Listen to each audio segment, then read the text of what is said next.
Okay, great. All right, I'll start with intros.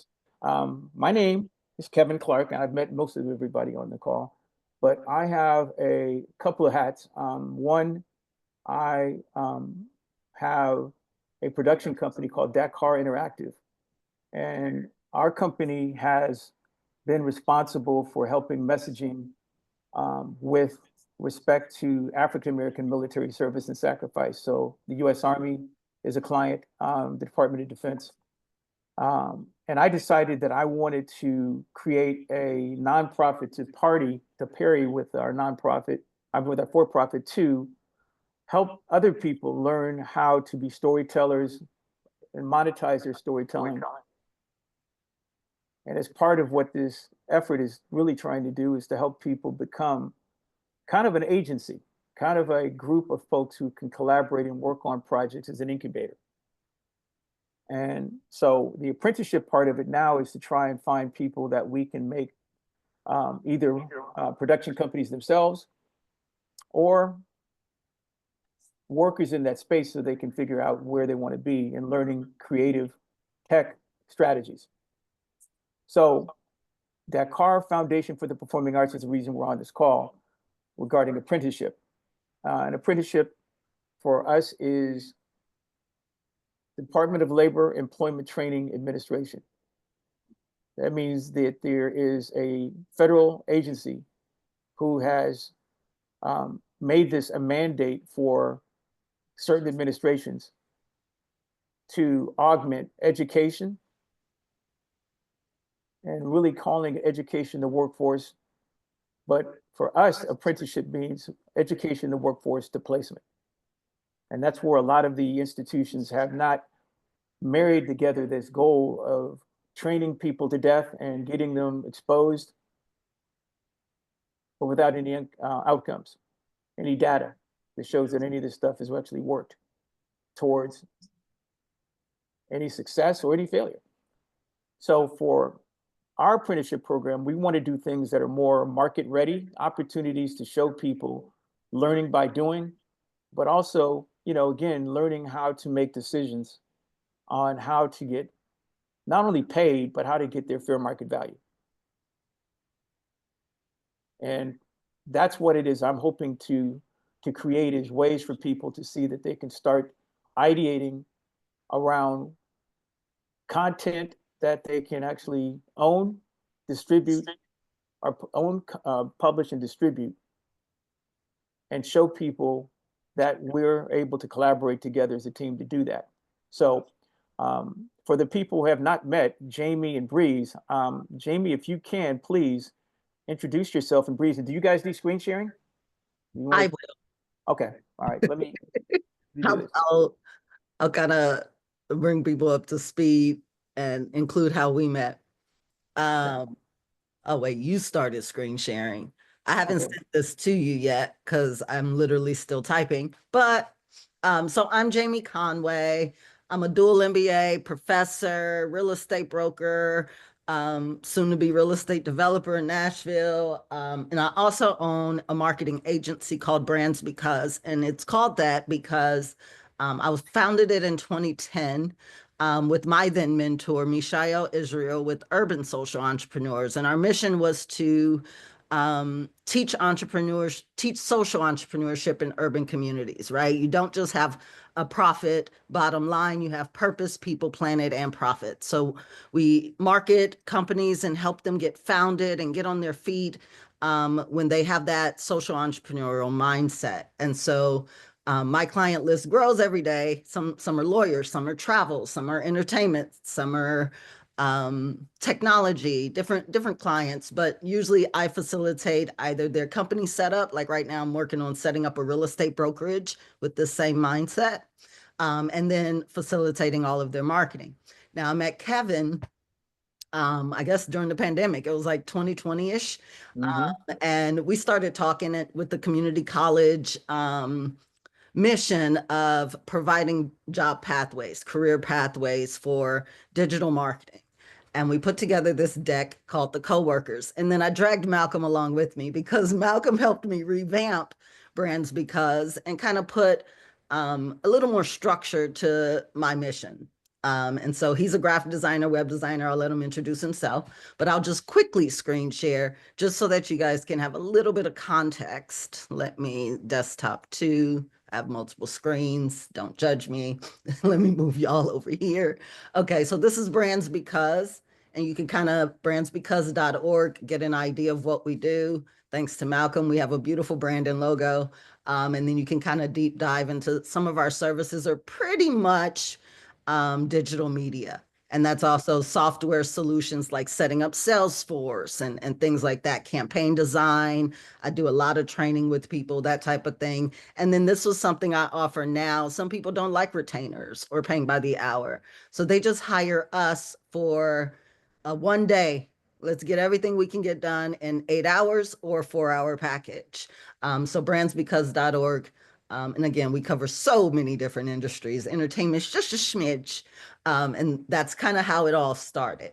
And then the coworkers, let me start at the beginning. We had put this concept together in response to what the community colleges wanted. And that was, let's create a career pathway. And we designed it as across, I always say, across between The Apprentice and now I'm going with Project Greenlight, but whatever. But what it was 15 students from the community college system would participate in this in teams of 5. The objective was, again, this was tailored for community college, so it was either get into a 4-year or get a job. Those were the 2 goals. And so we would have these 10 episodes, 1-hour episodes where they compete on different things. We would act as coaches. Ray Lachey, she's actually now a movie producer because she's already launched her movie and she had a whole TV show since we produced this deck. And then, you know, Malcolm, he's about to introduce himself. We would recruit candidates either from LinkedIn or community college. And conduct interviews. And we were going to do all of this digitally because it was during the pandemic. And then our teams would compete similar to The Voice, right? We would use tools that we had access to at the time and have an online portal where a lot of these things can be recorded, take place, have an exchange. We talked about using silocloud.io to kind of facilitate some of this document collection and such. We would have a morning huddle. We kind of structured how we wanted this to be broken down so that we could record everything digitally and then chop it up later in post-production. And then we would have different projects. Now, the projects were Black-owned businesses at the time that we would rebrand and help them become successful so that, again, we always have a mission behind. They could earn points, and those points equate to dollars once they make it to the end, and that would be their prize. And then we saw the need to get them certified, not only in technology, but also other soft skills, right? Project management.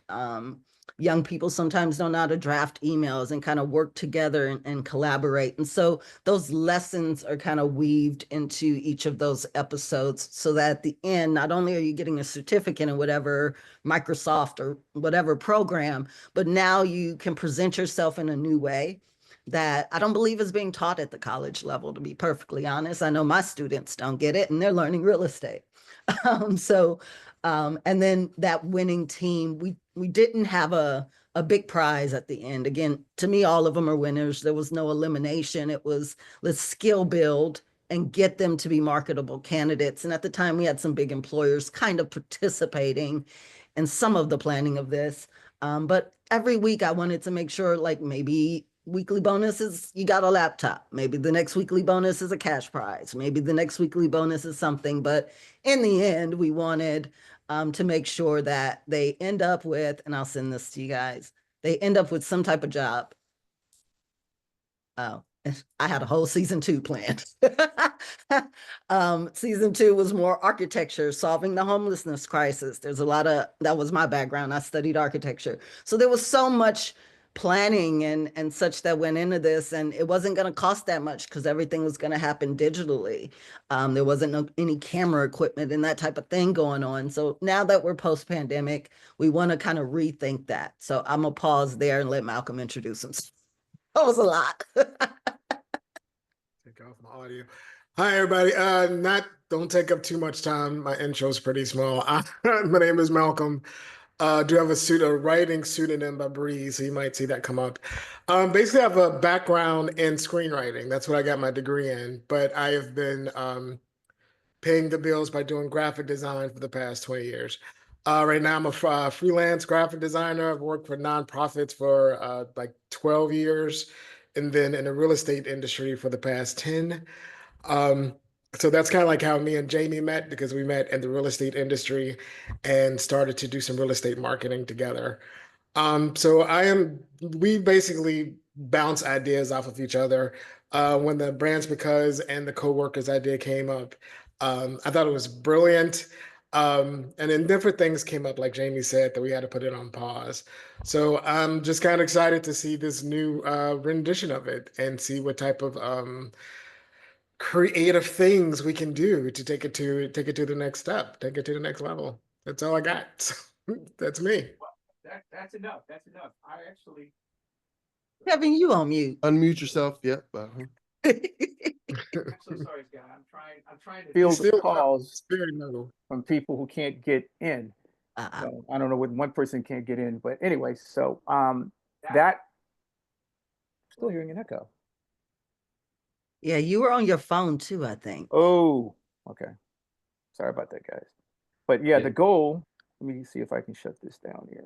iPhone 403 might be you because it was No, going that's not off. that's not me. Oh, It's not me. No. Okay. I don't think I hear the echo anymore.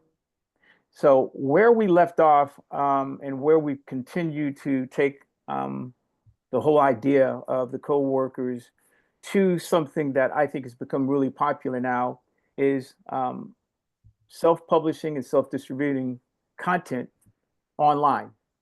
Webisodes became really powerful and pervasive ways during the pandemic, and we decided that we wanted to make sure that this thing, if it didn't get picked up by anybody, we can self-publish and distribute it online, and not just through a YouTube channel.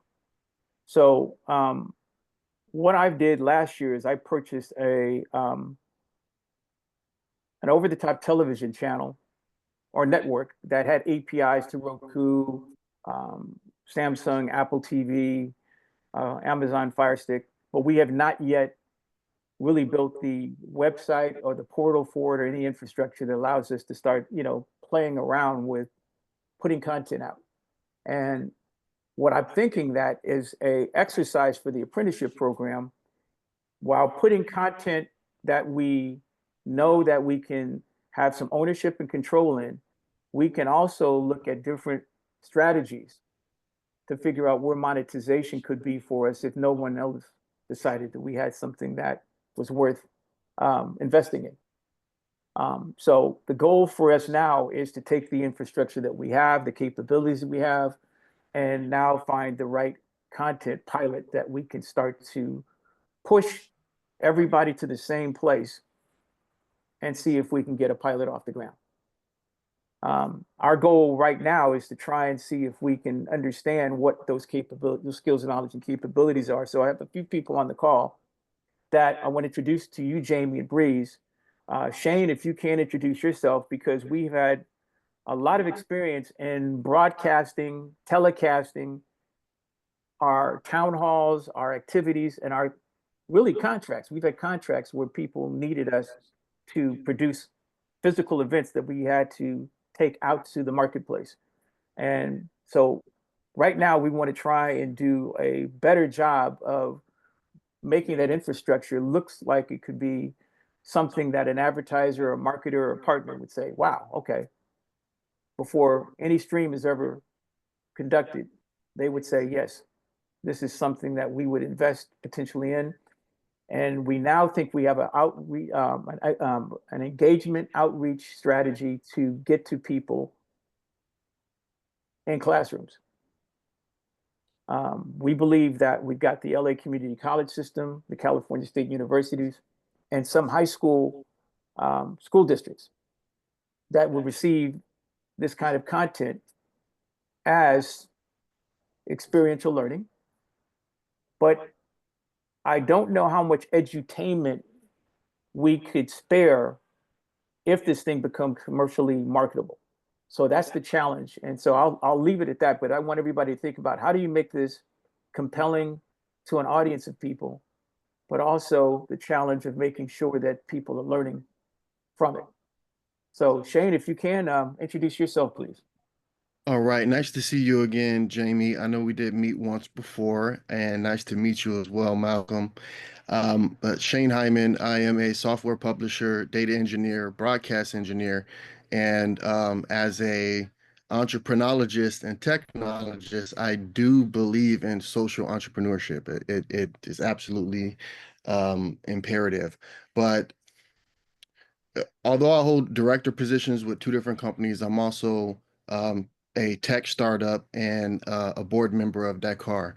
And one of my primary focuses is helping to run the broadcasts. So we do a variety of low to mid tech broadcasting as far as podcast layouts or as far as many, like talk shows and just different ways to get the best out of a certain event space and to capture the moment and to create two-way communication so that way more people can be involved.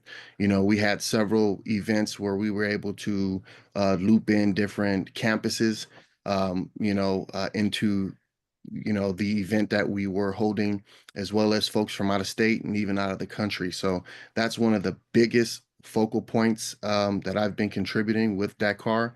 But in addition to that, similarly to Silo Cloud, I also have a tech stack, and we've been using that to create a client portal centric piece of tech to onboard the apprentices. And we've developed our own apprenticeship management system and software within that stack, and it's still currently under development, which is also a great opportunity for the student apprentices to learn about, project management, platform development, business operating systems, organizational management, and all of those different things, while also when we build out the platform, understanding what pieces of digital media content that we as a team are going to produce and include in every step along the way in the user experience, in the user journey in that platform, as well as creating the data sets of the information that we need to collect and setting up the forms every step of the way to collect that data. So that way, we can also offer data informed decision making opportunities, right? Every step along the way. So it's dynamic. It's all happening in real time. But we're making great progress. So I think that pretty much covers the general introduction of it, but we can go into specifics as we keep going. Kevin, unless you had something else you wanted me to Well, touch. and before I move to the next person, Jamie and Breeze, any questions, suggestions, or comments about anything that Shane's talked about thus far? Nope. Okay, great. So the infrastructure that, again, we want to test out is this whole world of streaming. And streaming for us right now means we want to own and control all the infrastructure that we need to make it commercial grade. So we've invested into the platform, or we can use other people's platforms, but we want to be able to control everything that we can control. Not only the monetization, but the editorial parts of it. We know that on YouTube and some other streams, if you're lucky enough to be, able to stream on their platforms, you're controlled by their editorial decisions. Not that we're going to do anything crazy, but one of the things a lot of content providers don't own and control, even with TV and film distribution, is you don't control the editorial decisions that are made around your project. So one of the things that we want to offer up everybody is that if they understand what that freedom means and what value it could have to them, we want to know that that exists now for the content creator. I don't know if that could be a module of training or in one of the modules of training, but that is a moral imperative to some people who don't want to be taken down or controlled. Question? Go ahead.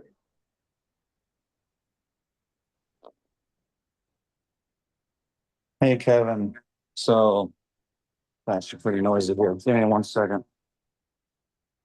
Sorry, my dad's working in the living room. All right. And introduce So- yourself before you go on, Shoni, before you ask the question. Introduce yourself. Oh, sure. Hey, Shane. Been a hot minute, man. Looking good. My name is Shoni Doe. Been working with Kevin and Takar for a number of years now. Mainly sort of, I guess, as like a writer producer would be the best way to put it.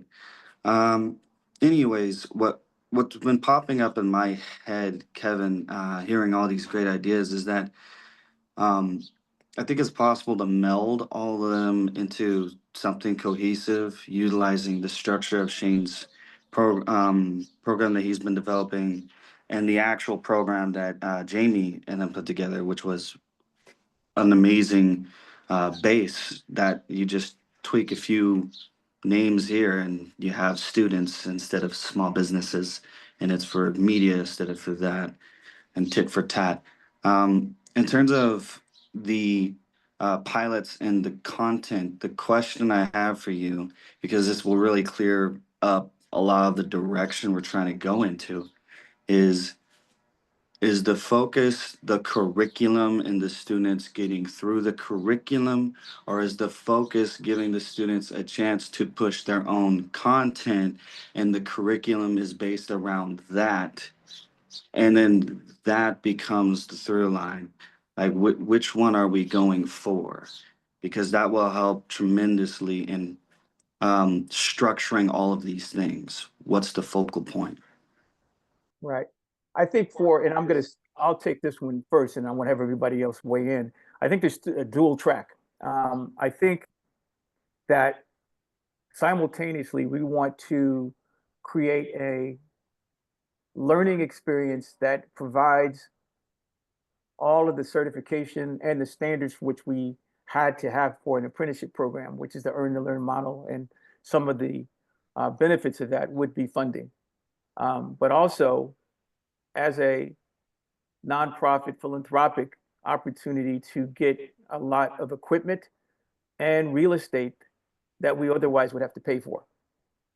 But we still have to look at the real world of offering up all of the things that meld together and the outcome and output of this stuff into something that everybody in a real world situation would see is something that is not only compelling, well done to the standards of all of our partners' expectations, but something that actually could, become a real model of commerce. So, with that in mind, what do you envision the what is it called? The customer flow chart, the customer outcome. So taking that into consideration, what is the story in your head that these students in your program are going through? Students Well, show up at point A. At point A, it's the very beginning. They don't know this, they don't know this, they don't know this. Right. By the end of this program, they will know this, they will know this. I'm not talking about what they learn, but summarize it in terms of what role. Are they a shark? Is that what we're trying to get them into being? Or are we trying to get them into being self-efficient producers? Like, what are we looking for? that could be the track. And the dual track within that is that some people are going to be entrepreneurs and some are still going to be workers. But we want to make sure that everybody has an opportunity to create their own, let's say, evolution of themselves. But the prevailing winds for what I think we're offering is people to think and act out of the box and not be stuck at being a worker bee, because we don't know what work is going to look like. I want to chime in a little, if I can. Go ahead. Because Breeze and I worked on this over the weekend a little bit, because I don't want to go forward with what we did 5 years ago. I don't think it's relevant anymore. Something that we're really thinking about is, and again, social entrepreneur hat comes on, is creating this 10-episode unscripted reality series. But instead it's, and I completely agree with Shoni that that's always been our issue is what is the outcome? Are we going to send 21 people through this program and then they go back to living in their cars because they still broke, right? And I don't think it makes sense either to have them just creating content about themselves. That's to me, that has no focus either, unless they plan on being like a makeup influencer or something like that. So we would construct what that pathway looks like. And so we were thinking of maybe and again, I have an 18-page document that I'll share. But it was like right now, the current administration, for example, is eliminating funding to museums and institutions that are preserving history, right? So let's change our focus to instead put together teams that are preserving these Black history museums, creating and managing the fundraising campaigns, allowing them to reclaim their roles as cultural leaders and mentors and change agents, kind of establish themselves by completing the task of building what Malcolm already owns, blackstorygarden.com, right? Create this weave. The assignments are assignments we give them. It's not just somebody out there creating content. It's content that we have structured and their assignments, and it's competitive and it's reality show format. There's drama, there's entertainment, there is an education, tracing their ancestry, whatever it is, to weave in these Black stories, because these Black stories are being eliminated, right? Having a very clear focus. And then maybe the content that these 3 teams are creating becomes a documentary in itself called The Black Story Garden. So since we can't control whether or not Hulu, Netflix, whoever's going to hire them, let's create the job that then they get credit for. So to me, that's the parallel. The parallel is we're running this reality show where content's being created. And then that content that's created, that finished product, is Black Story Garden. And then the website is also an archive of the Black stories that we have researched and collected. It's the museums that are our partners. It's the historians. It's the filmmakers that have made films and written books. To me, that creates more of a rich project. Now, if you want to be a makeup influencer after that thing, then I can really do for you. But you've learned the process. You've developed the hard skills and the soft skills to go be whatever, to either go get another job, because we are the job at the end, or you can go create, go be a creator. But I think that's the key. That's what was missing before. I'll share, let me see if I can open this link. And I'll share just kind of my concept in here. Again, it's 18 pages, so I'm not going to bore you all. But it is an interesting, I totally agree with Shoni. There has to be some type of direction and cohesiveness, or else it's just meow, meow, meow, meow, meow. And I can't do meow, meow. Shoni, before Jamie shares screen, you want to jump in real quick? Because I know we don't have you for long. Yeah, oh no, it's all good. So, I just want some clarity. Do you already have projects that you're partnered with Kevin, or projects that you had slated in mind for the students to do? Because Well, that and never right really to felt. that point, no, this has been an attempt before we start the apprenticeship program. It's kind of an open source way to do not a casting call, but a call for projects that we can put in a folder and democratically look at those projects that we can then say, hey, this is the project that we can all rally around. Now, I selected or elected coworkers because I haven't gotten anything from anybody. As we talked about last Friday, as if for this moment, I haven't received anything from anybody. I know that you and Kayla were working on something, but Yes. as I'm setting the standard, this is a project that I believe has the kind of legs and teeth that we can start to integrate some of the things that we can all see ourselves in. But again, it could be another project. I just want Well, to make sure we suggested that we were looking for things to democratically vote on. I can give you a brief synopsis of the idea very succinctly, real quick, before I have to go on another Zoom call. Essentially, what me and Kayla were thinking is something like along the terms of The Apprentice, Donald Trump's TV show. I don't know if you guys have seen it. In terms of the formatting, it's reality TV. Again, I think that's very easy to film. Me and Jamie are on the same pulse. I think we all are. And then in terms of the main through line and the main story, though, because we agreed that having it be at the end of each episode, someone's kicked off, wouldn't really work because we're trying to showcase, you know, hey, here's students that after getting these skills and after learning this stuff, they were able to pitch this amazing idea by the end of it and have the opportunity to get their thing funded. And somebody did get their thing funded. Learn more about our program and sign up. And it's at the end of that program. But the whole journey has people naturally invested from a student perspective, from the youth perspective of being interested in that, because everybody and their mom wants to be, does influencing because they want to be a star.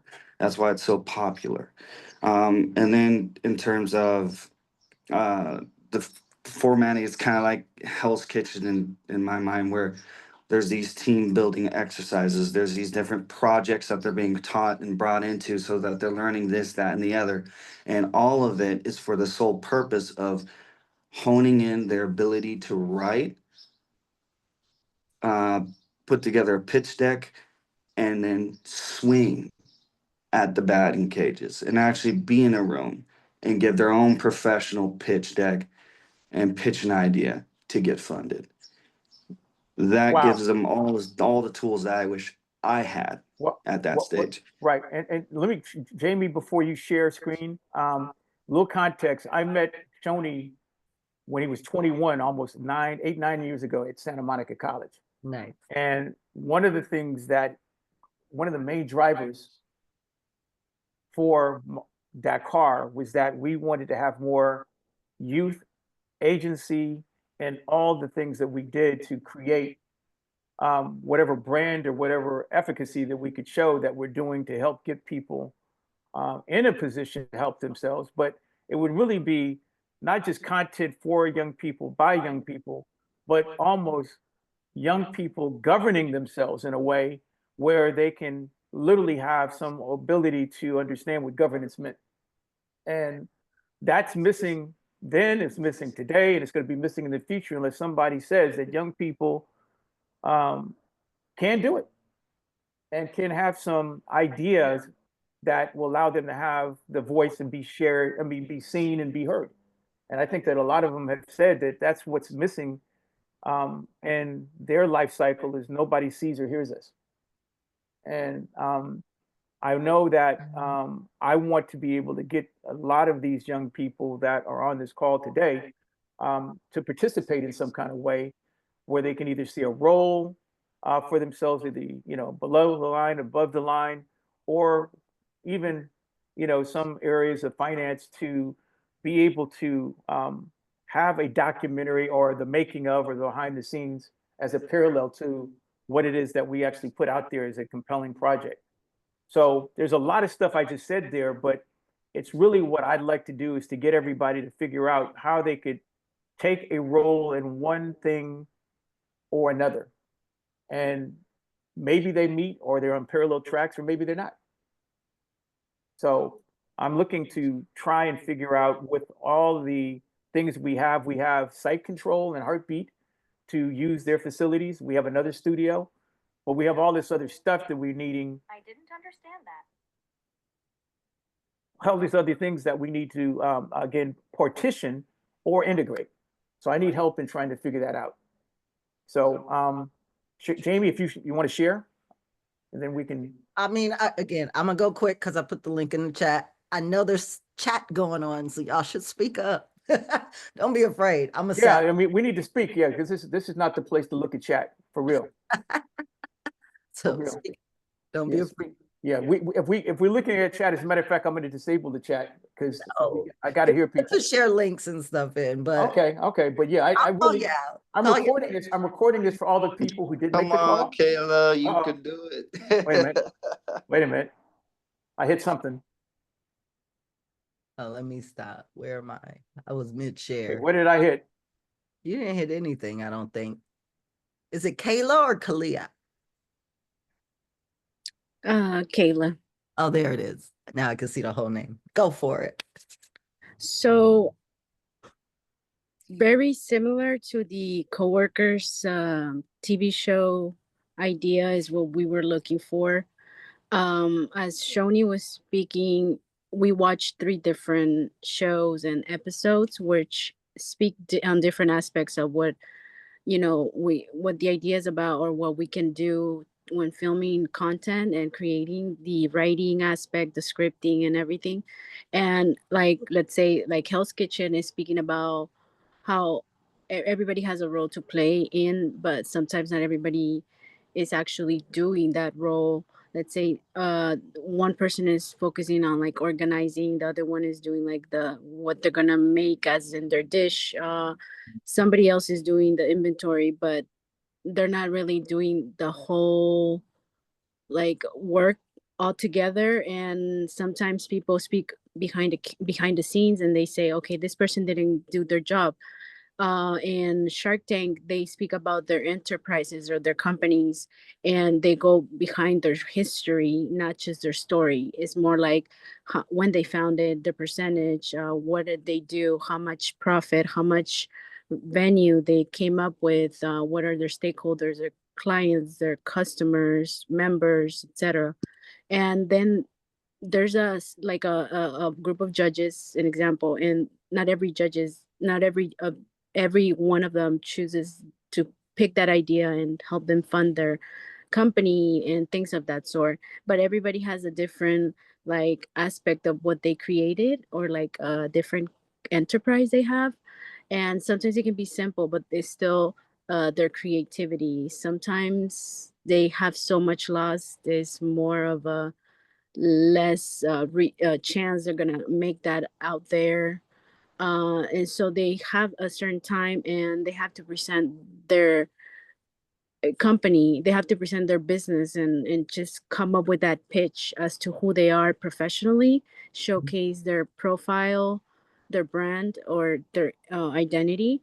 And in the other show, like The Apprentice, is when apprentices go through their business building or development.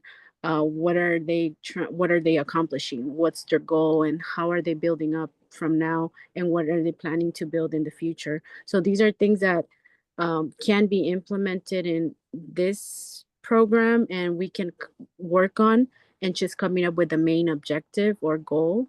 Like, let's say, the protagonist, the antagonist, what's the challenge and what's the resolution here, and how can we build up each person in the team.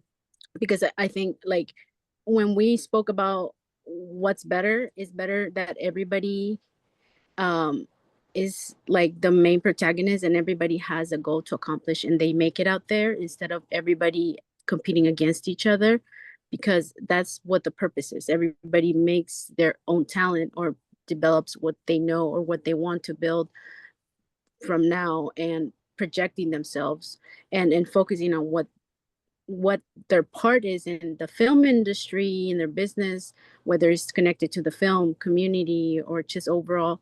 But for the program, like what's their role, what are they accomplishing, or what do they want to do.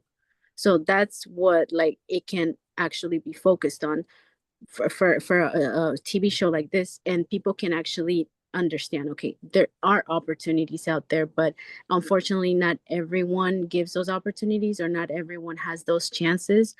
And also right now how the political administration is working, it a lot of people voted for that administration, but it's not actually helping the nation. It's actually harming it in a very high way. So that's another thing too, that we have to stand out for being different and being able to help other people know they can actually accomplish through their work and through their creativity and through their integration and through their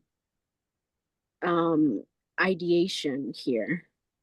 So that's what I believe we were kind of going forward with. Wow. Yeah, and the antagonist would be the goal. So that's something that has to be, is the aiming goal and milestone to get to, that the apprentices here are trying to accomplish. So we're the protagonist and the goal is the antagonist, because we're trying to accomplish that. Very true. And so I think that's why we kind of put coworkers on pause. And over the weekend, kind of Breeze and I kind of met, and again, these are just ideas in this Google Doc, but we imagine this. Imagine you are watching Shark Tank and no one ever gets funded, right? Or imagine you're watching Hell's Kitchen and there is no prize, right? So we just have to make sure, if it's pitching your own idea or enterprise, what if everyone gets a no? Right? We have to kind of design, it's produced ahead of time, obviously, but we have to design something where the we can expect the outcome because we designed the outcome, right? And so I can't promise, if there's 20 different contestants, that somebody's going to get a job, that somebody's going to blow up. We can't guarantee that, but we still need to produce a show that shows some type of results. And so that's the tricky part. You can have Well, and I was gonna say real quick, one of our partners, Heartbeat, at one point was going to offer up some entry-level positions, but they said that's not real world right now in the economy that we're living in. They can't promise a job, but they can promise an opportunity for people to pitch themselves. And that's the reality. What I'm thinking that is got to be faced with every aspect of this learning by doing, and is that there are no guarantees. right. It's all going to be merit based.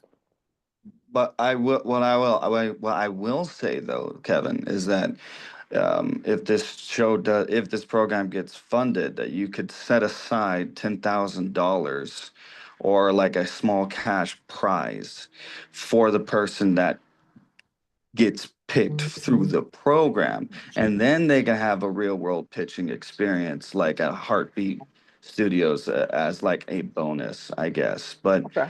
it would still allow for there to be that reward at the end, and it's built into something we can control because they're pitching their idea to one of us or to the people who are putting on the program, their mentors, everyone who's been a part of it.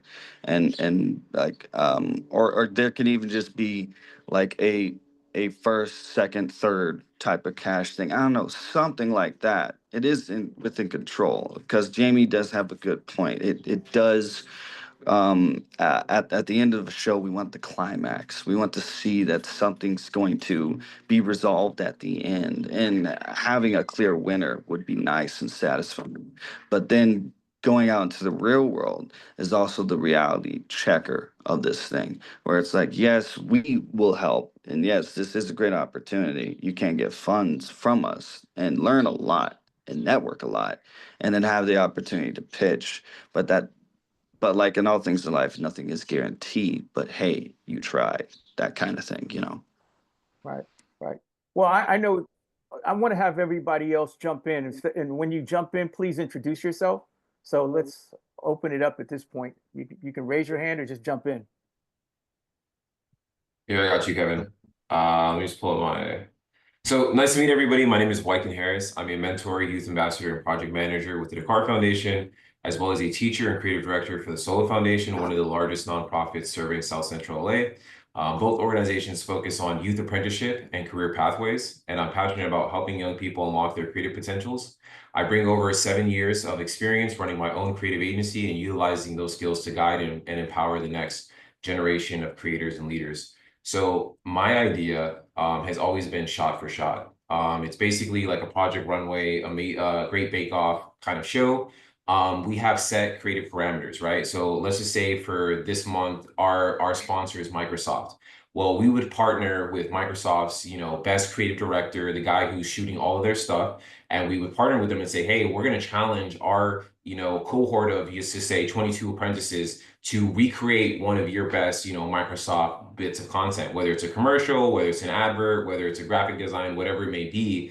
but it's a full creative kind of competition where the parameters are set ahead of time and we kind of like train them up to it, right? So like with the idea of, you know, Jamie's team, Malcolm's team, Kevin's team, right? I almost think of it like The Voice, right? So like prepping up to like a singing competition, they're in the studio, they're practicing, they're getting used to the space, getting used to the cameras, getting used to the idea of like, oh, I've never shot a commercial before, so how do I do it? Right? We're gonna have a lot of people who have never done any of the things that we're gonna challenge them and task them to do, and they're probably gonna have a couple of weeks to do it. So how do we prep them for that? We prep them for that by bringing in mentors, you know, team leaders, different, you know, industry connects and ambassadors, right? We can bring on maybe 3 candidates from like Microsoft's team to talk about Microsoft and their youth objectives. And, oh, you know, Microsoft Gemini actually is really good for college life. Oh, let's shoot a commercial where we're in the dorm and we're a bunch of college kids using Gemini to, you know, set up our week set up our studying week or whatever, or just tracking and managing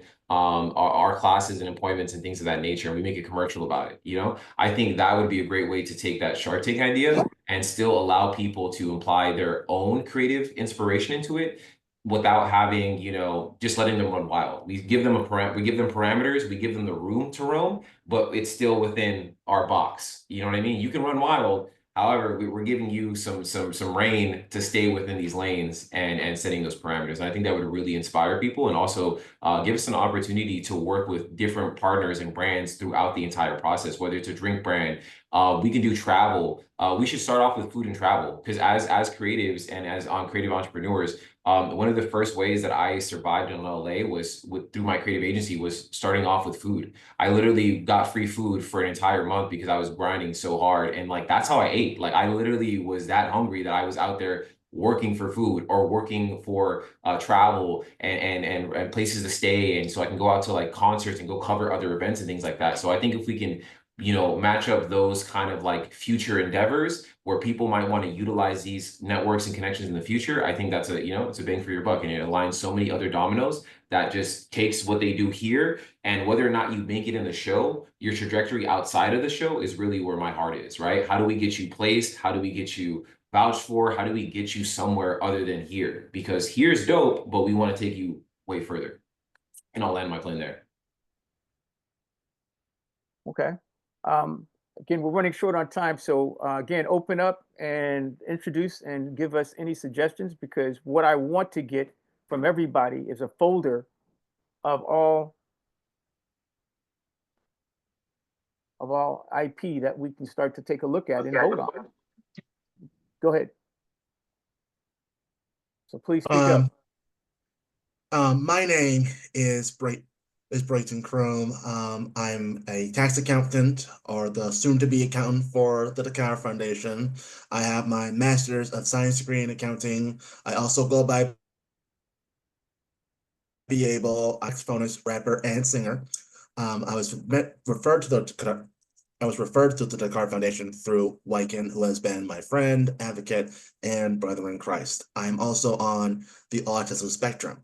So with that being said, my idea is, I think that the solution is really right in front of us. We can really film and document the making of the apprenticeship, and also the Dakar Foundation. We can detail everyone's journeys as is, compile them all together to form a very eye-grabbing, interesting documentary that we can all share to sell, how we came to Dakar, the journeys that come forth, and just really the resources that are in place for not just us, but also for the young people as well.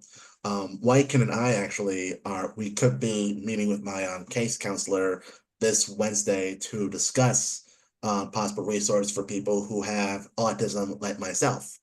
And I also, to Shane and Wyken's point, I put in the project application form in the chat.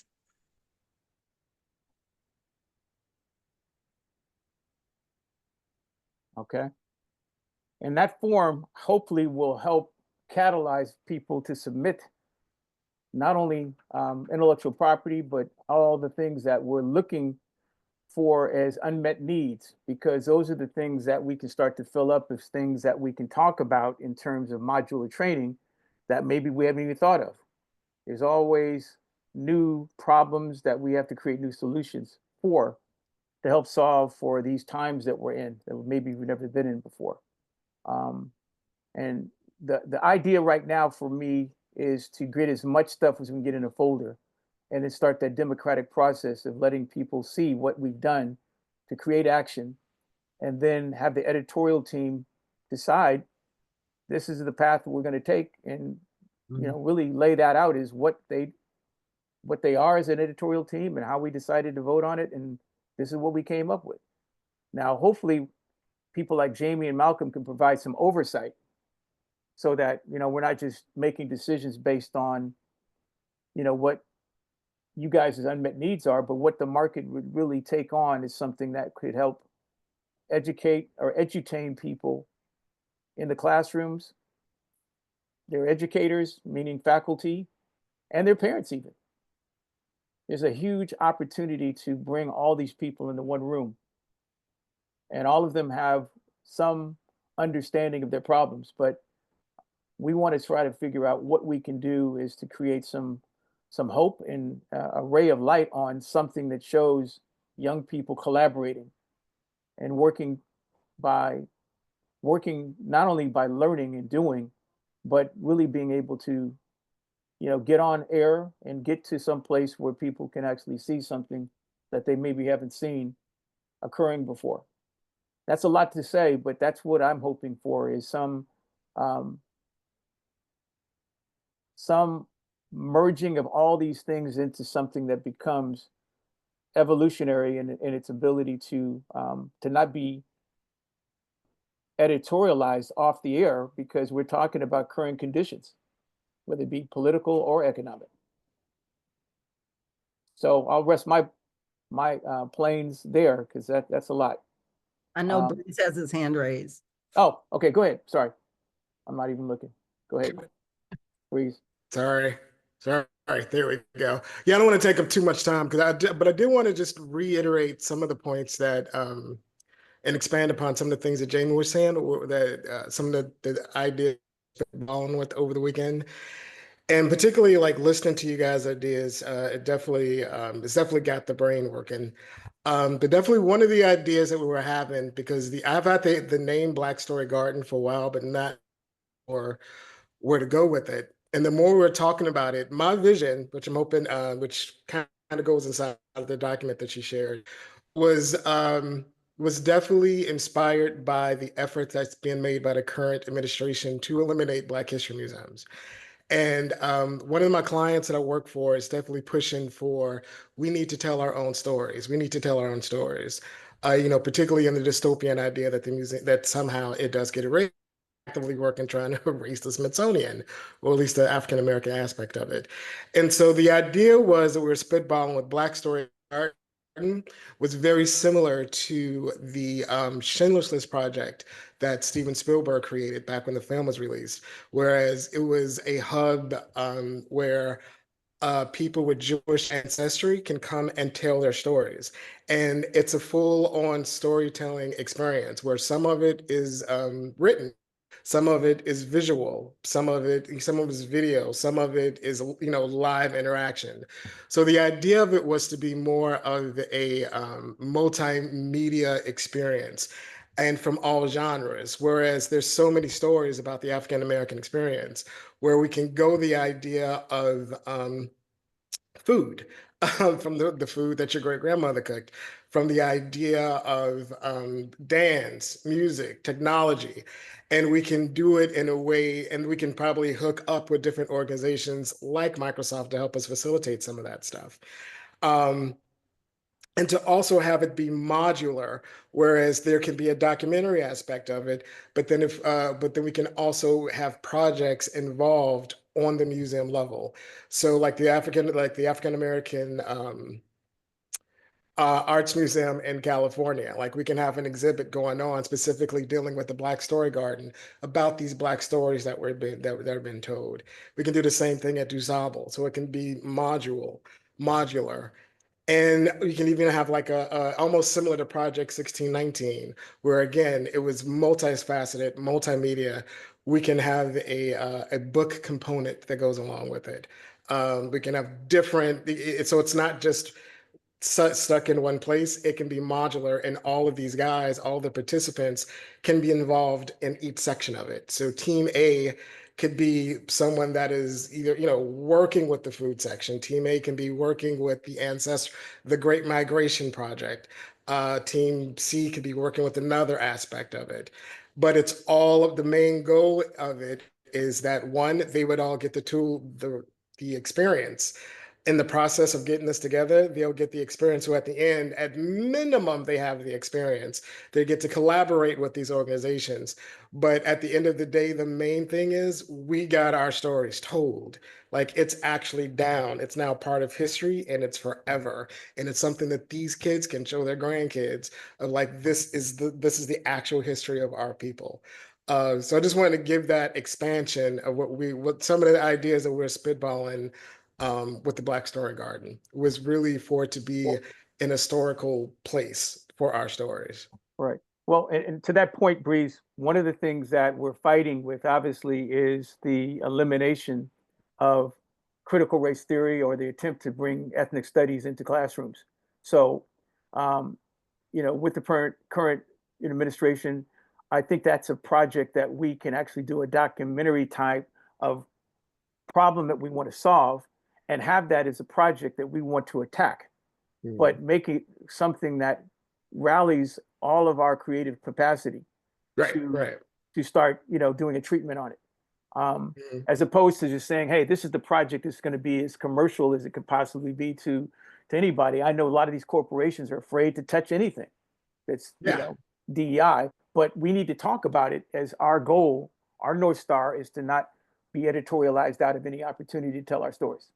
Yeah, absolutely. Absolutely. So that is definitely one of the through lines that I like to see, as part of it. And could you imagine having a project where then you have with metadata a way for people to check in to figure out the why they're doing this and some of the other outcomes that could happen, and as an alternative to what the actually episodic thing or the linear thing is that we're trying to get to, so that people can have more ways to look at all the participants as opposed to just, okay, well, we're going to follow this linearly, but what about all the stuff before, during, and obviously some other things that we believe will bifurcate our real goal of getting something, again, commercial to the point where we do have, monetization and sponsors looking at it.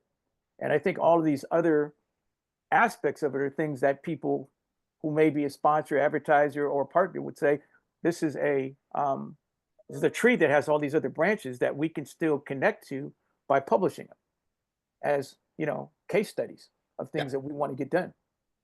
And I don't know how that could happen in a digital online world, but, I envision it being almost a storefront of things that we can create that allows everybody to have an opportunity to pitch something to a person who says, hey, I saw it, I want in on that or this, so that we're not, really, again, bifurcating the real thing of taking something from beginning to middle to end. Because we may meet a lot of other opportunities or challenges while we're doing this that are newsworthy.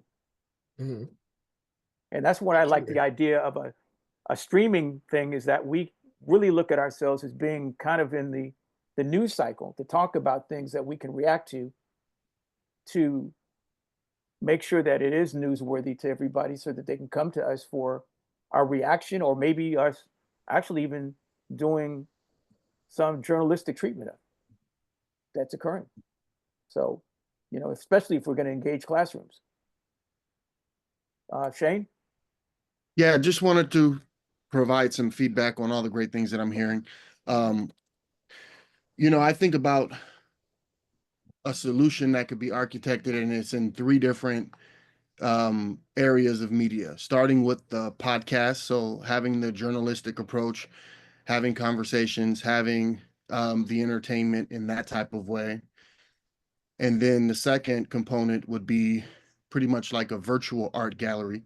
I love, everything that I'm hearing about the modular approach and having these different things. And, a lot of times I feel like we get more traction and momentum, and we can harness the power of more control when we do things digitally and virtually, first. So like a virtual gallery.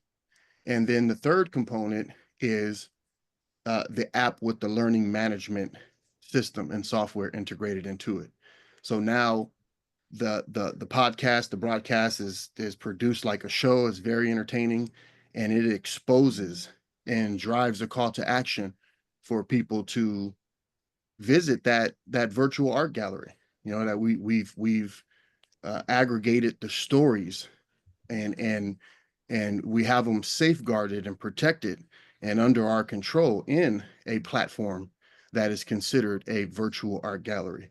And then you take it a step further with the learning management system and platform to actually curate the content, create guided experiences through a learning management system that has courses, that have modules, that have lessons within them to really take the users through and explain to them all of the backstories and point back to the art gallery, the virtual art gallery, and things of that nature. So it's a lot of the same of what we were talking about as far as a two platform situation for Dakar, where we not only have the OTT platform for edutainment, but again, that we also have the app with the learning management software and system, as well as the apprenticeship management software and system. So just wanted to kind of lay that out as well. And the point is when we build out infrastructure like this, that in and of itself becomes a project or micro projects for the content creation for those platforms and for those operations as well. So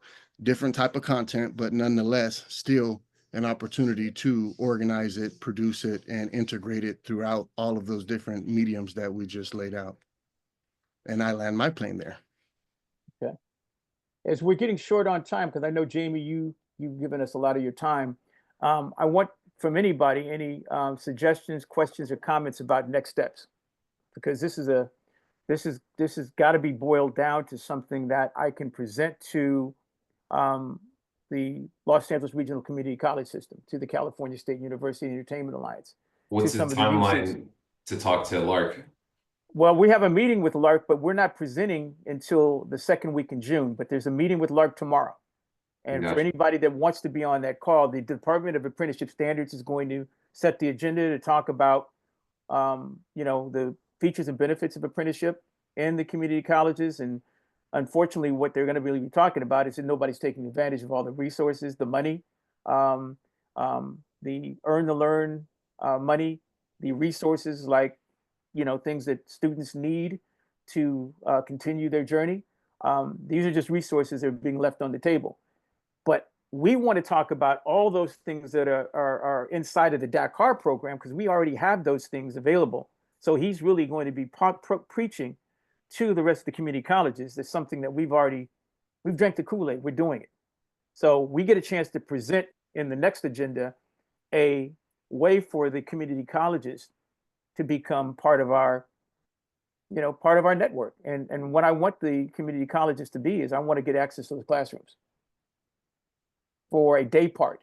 It could be lunchtime, or it could be an appointed time where we can have regularly scheduled programming come into those classrooms. It may be too ambiguous to really talk about what kind of programming, but we know that at the very least, the community college would be willing to listen. Be willing to listen to what the apprenticeship programming to do to augment their educational workforce programs, their existing ones that don't really talk about apprenticeship. So that might be the only throughput, is that the community colleges, the chancellors are always looking to, deal with their problem, which is enrollment. And if they can incorporate apprenticeship into the community colleges offering, that can help them with their problem of declining enrollment. So that's the business model for which they're going to try and do something. Tomorrow is to talk about that, and we can be a living, working idea of how to bring news, information, opportunities around apprenticeship, but looking at our streamlined approach to looking at a learning experience to do the things that we believe that our standards qualifies for us to be an apprenticeship, which is to really be storytellers. and using all the tools to be storytellers. That's what our standards are. It's really digital media editors, which gives us the license to be able to say that we want our outcome is to learn every aspect of storytelling all the way to monetization. So we're adding a business and finance opportunity for our people to learn all of those things. So Shane, you're sharing something with us. What and Yeah, just wanted to take 10 seconds to show, I believe in show and tell, right? To show that we've integrated, Lark into our apprenticeship management system and portal. And these are kind of the common practices that we're building upon, which is to analyze all of the resources and to network them into our portal and our user experience to make sure that participants are not only being exposed, but being guided through the process of connecting, with these existing resources and gaining some benefit from them. So just wanted to show that real quick. Thank you. Okay, great. Shoni, you had your hand up? Yes, so I have to hop off in a minute. It's been a blessing to be with all you guys and work on this incredible program that could be a huge impact to the youth and a huge possible resource to them in the future. I think what we're all striving to do right now is, at the end of the day, to help the youth and to give them an opportunity. And to that end, I feel like that should be the main focus of that means is they're Shoni, you're breaking up. Maybe you should so cut by your the video. end Maybe you should cut your video, Shoni, because you're breaking up. they've done, they have something that they can edit and put together for their own reel, and they could potentially start their own business by the end of it. And they also have the opportunity to pitch, get money through the money that we set aside. And by the end of it, they also have a real world experience of being able to network throughout the whole program and to go and actually pitch to a big studio. And who knows what might come thereafter. But at the very least, we've given them a huge leg up from having not so much of a solid reel, but now they do. Maybe not so much of a solid portfolio, but now they do. Maybe not a lot of experiences in organizing themselves, putting on these different events, or going to these different productions and working on these different locations with these different people and this new equipment and these different softwares. The amount of knowledge that they have now gained through this experiential learning experience that also was captured as a reality TV show that could then be taken in pitch to put on a streaming platform. And it, at worst, we can put it up on Tubi and still make money from it.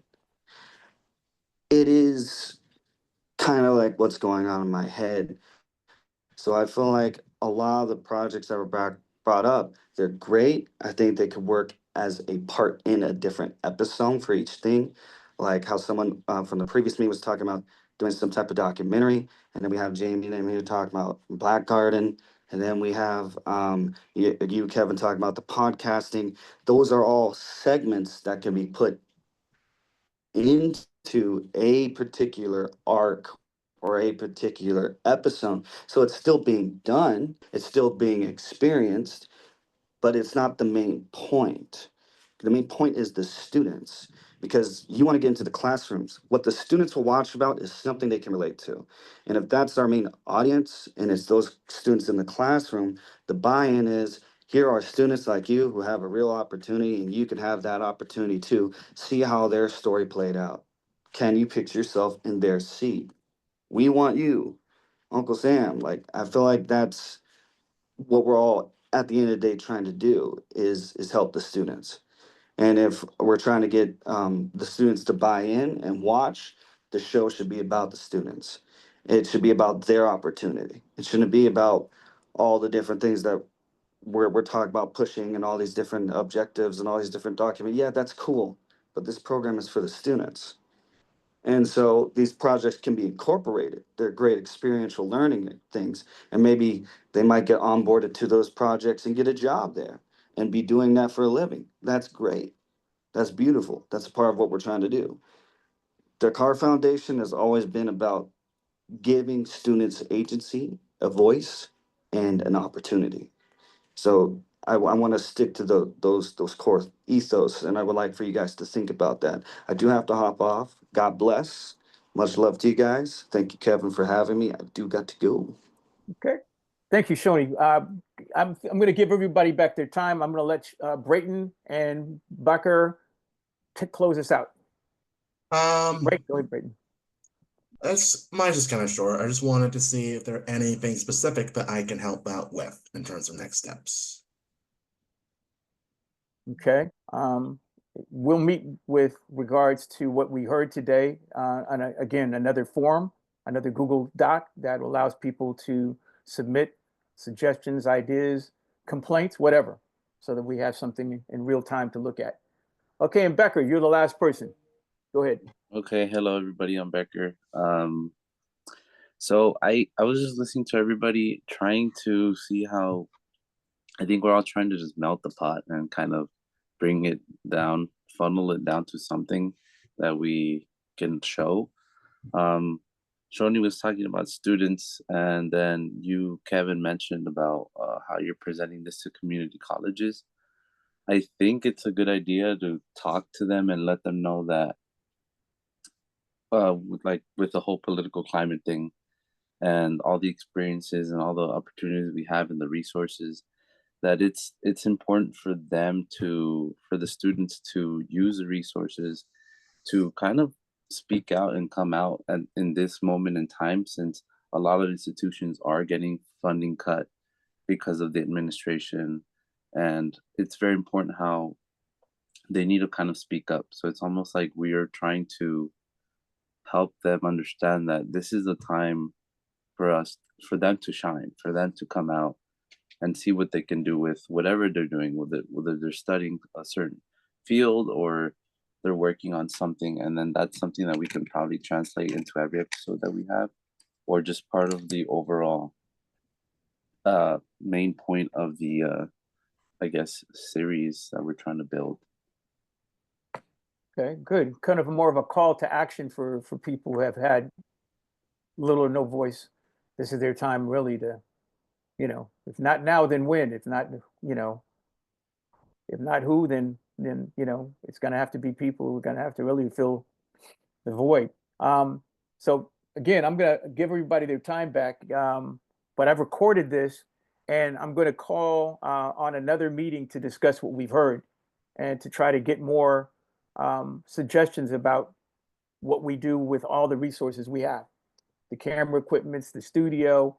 But Jamie and Breeze, thank you guys for giving us an opportunity to look at your amazing opportunity to plug ourselves into something that we didn't have. We didn't have any real structure for us to either script or unscripted to capture.